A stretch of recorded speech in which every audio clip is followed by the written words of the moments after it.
Naka-video ba? Oo, naka-video.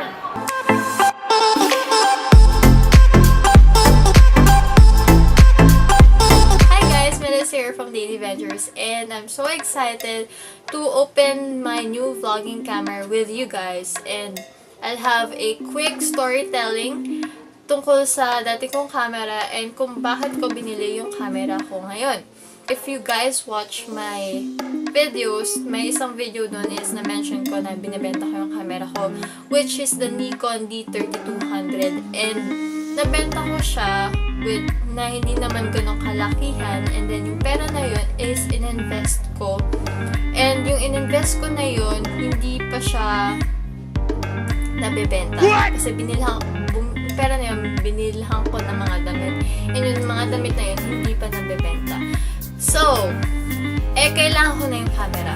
Kasi I want to take videos.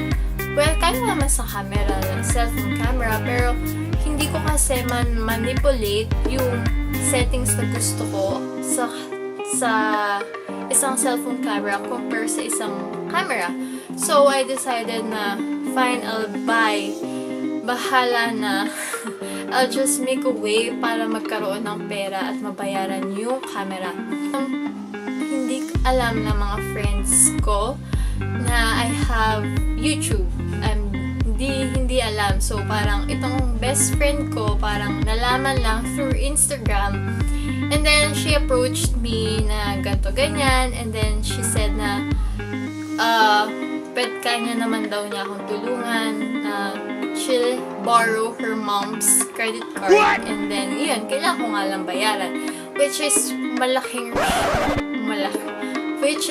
responsibility for me kasi wala nga akong stable job. And I'm thankful kay tita kasi pinayagan niya akong hiramin yung credit card kahit wala pa akong work. But, gagawin ko talaga yun ng paraan kasi syempre nakakahiya. Kahit wala akong stable job, I'll find a way. Here it is. We bought it sa camera house sa Mega Mall. Yun, after work, pumunta kami ng best friend ko sa Mega Mall. And this is the box. So, bukas na siya, guys.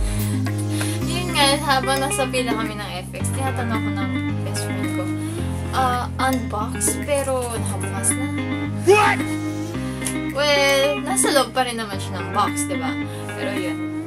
Sa camera house ako bumili kasi yung girlfriend ng kuya ko dun bumili. And then, well, nag-canvas din naman kami sa ibang stores and pareho lang naman din yung price. So, well, meron sa Henry's sa online, pero ayaw naman ng kuya ko na i-deliver. Ayaw ng kuya ko na i-deliver kasi syempre yung camera na-alog. So, wala akong magagawa. It's worth 34,999. I'm not bragging. I'm going to share with you what's in it, kung bakit ko to pinili, and then kung maganda ba yung quality niya and stuff. Camera, walang charge, okay? Pero, let's see kung wala talaga. Fully trained. So, ang free na itong camera na to is a 16 gig memory card, which is nasa loob na kasi tinest na siya. And then, sa manual,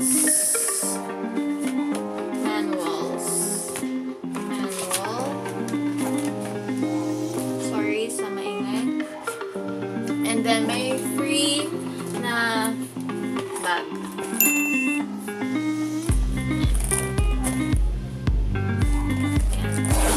Bubuksan ko. Binubuksan ko yung pero ito inuna ko, no? So, yan. May strap, and then may lalagyan ng battery and stuff. Ang cute nga nito. It's so travel-friendly. Ba't ko pinili ang Sony a5100? Well, ang gusto ko talagang camera is the Sony a6000, pero hindi kaya ng budget. Masyado na siyang malaki. I mean, masyado na siyang mahal for me. It has a PSC actual size 24.3 megapixels, fast hybrid AF, touch focus shutter. Ibig sabihin to touch for focus and shutter. And then, built-in flash. Wala lang nga siyang external microphone. Yung parang, di ba sa SLR, yung mount doon for external flash and external microphone. Walang ganun dito. May mirrorless. Ang difference niya sa DSLR is yung mirror. Wala siyang talagang mirror. Kaya lumiit yung size niya. Medyo somehow naging compact yung camera. And then, detachable yung lens. Hindi ko lang natanong kung paano i-detach, pero I'll check the manual. Yun, better always read the manual. Ang brand options ko is Canon, Fuji, and Sony. And then, sa Fuji naman, ang ano ko lang doon is it's quite pricey. Kung hindi naman pricey, masyadong malaki yung lens. Yun, isa pa yun. Okay naman siya, user-friendly naman, pero problem ko lang is bulk yung lens. And then, yung sa Canon naman, gusto ko i-try talaga yung vlogging camera, pero ang problem ko lang dun is hindi ko manipulate yung settings nun. So, ang ganda pa naman, super handy and stuff, pero kailangan ko yung paglalaroan ko yung settings eh. And then,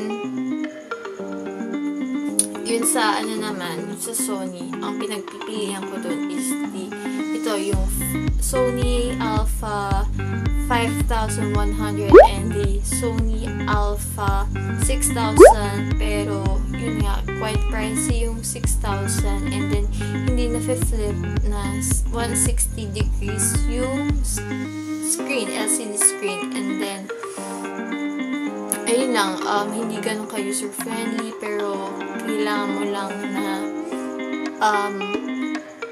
i-explore, and then maging masasanay ka rin naman. Okay, so here's the camera. And then may pang strap din siya here. So wala siyang battery. Siyempre, inalis. So, I'll be putting the battery. Baliktad. Wow! Is this how you put the battery on? Ganyan. So, and then let's see kung nandito yung memory card. Yeah. So, yun nandito is HDMI, and then yung sa charger, and this is where the SD card is. So, let's turn it on. Tingnan natin kung mag-open. Okay. Here is the switch.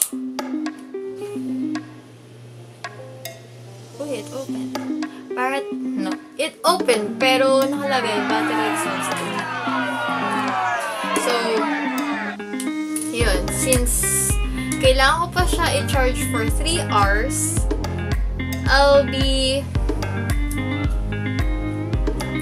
just inserting clips na lang. Done. I'll just be inserting clips after this one. So, yun. Ang gusto ko pa is na-flip yung camera. What? I mean, yung na-flip yung camera. What? Na-flip ito 180 degrees. Hindi rin siya ganun kabigat. And then, yung adjust niya, parang 2 ways to zoom. Dito, sa may click. And then, dito, sa may lens.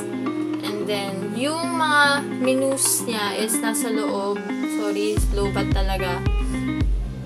And then, ang kasama pa nito sa loob ng box is the charger and the camera strap.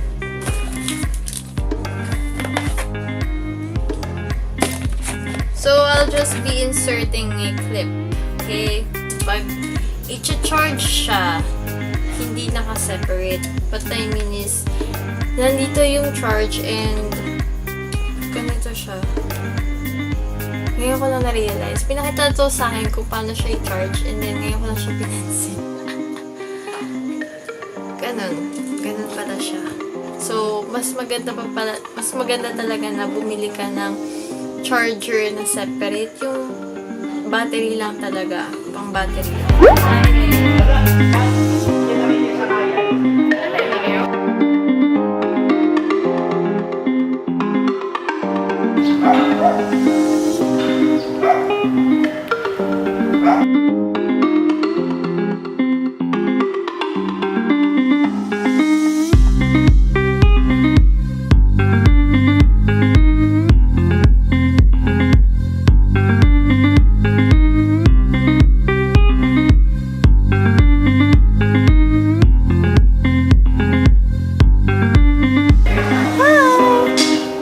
So cute!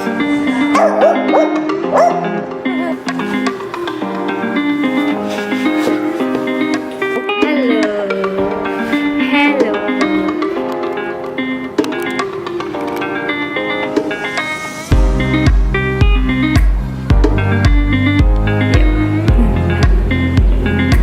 Nakaka-ano nga, hindi na ako sanay sa viewfinder, tas dito.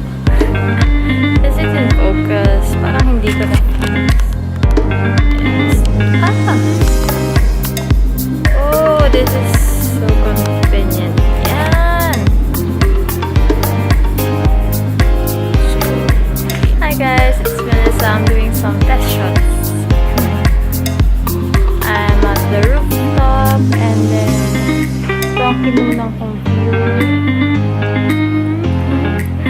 I'm so in love with this camera. Ang ganda niya. Yun guys, I hope you find this video helpful and yeah, I'll see you on my next video. Bye!